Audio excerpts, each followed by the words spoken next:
Hi, I'm Joey Lott, and this is a video in the series that I call Ask Consciousness Anything. And the purpose of this series is to invite you to discover directly for yourself the truth of who you are.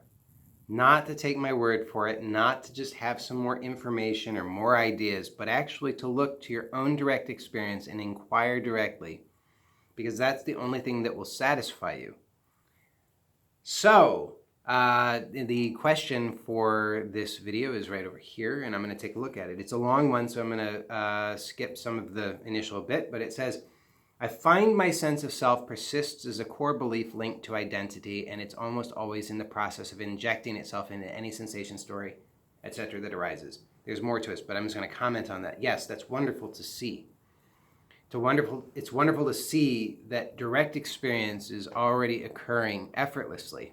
You can see that in the spaciousness of being, that all experience arises. It arises directly and effortlessly, and there's no effort required in order to experience. It's just happening.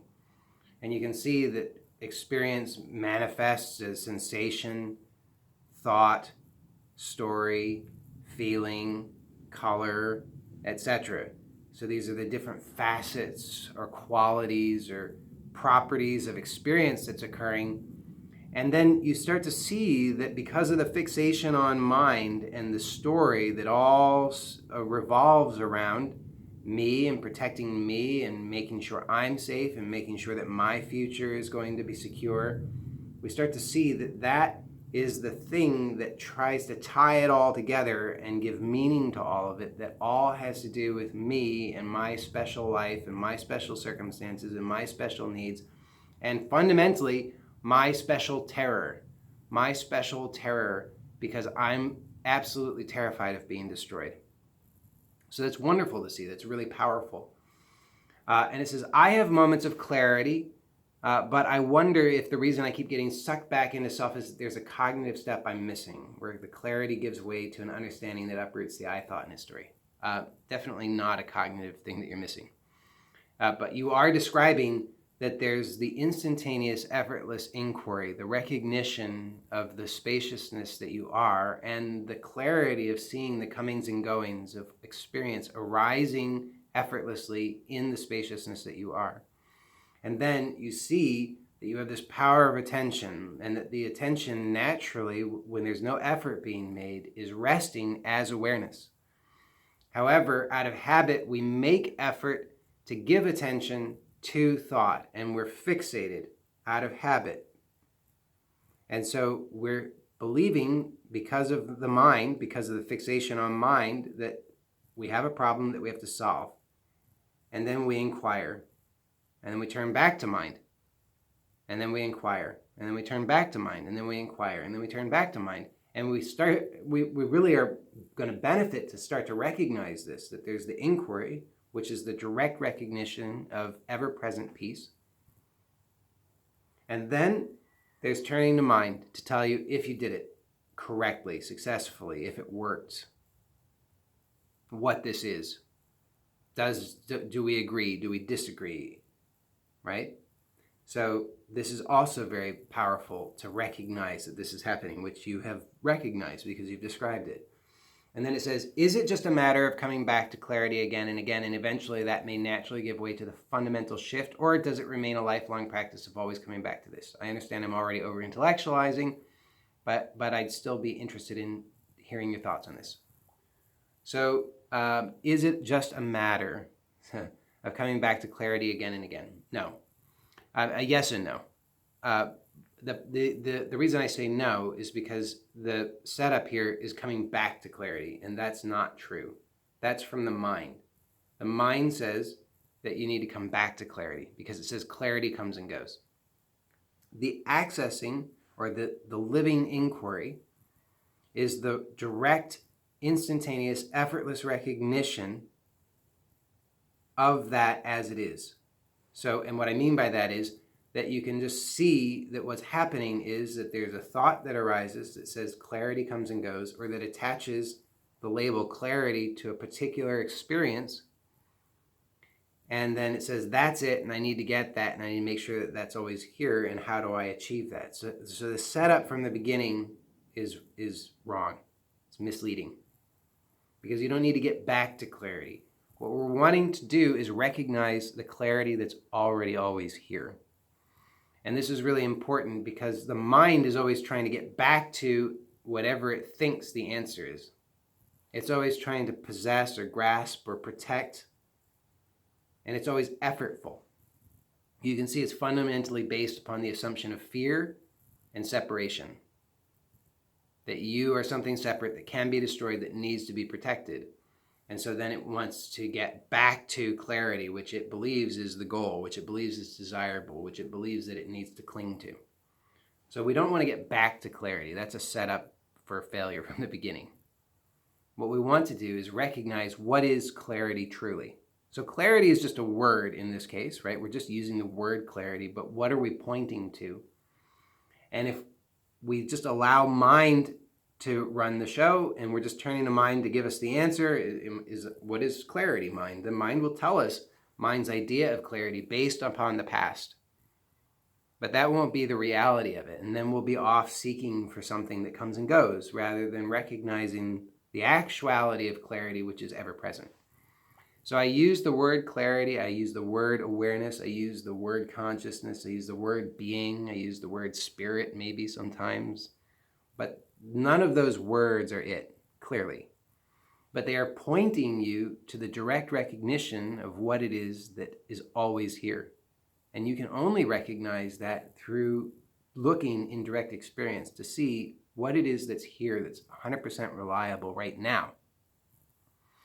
And that's not the word being, it's not the word consciousness, it's not the word clarity, but it's pointing you to the direct recognition of that which I'm pointing to with the word clarity.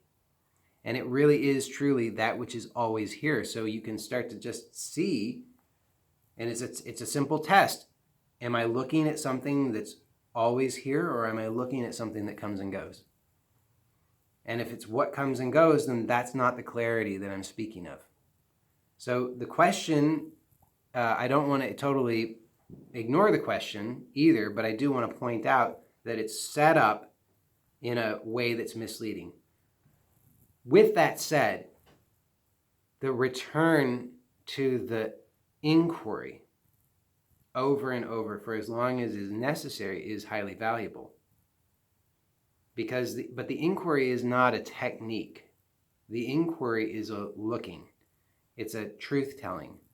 It's a letting go, dropping of all that doesn't need to be held on to. In fact, all that can't be held on to.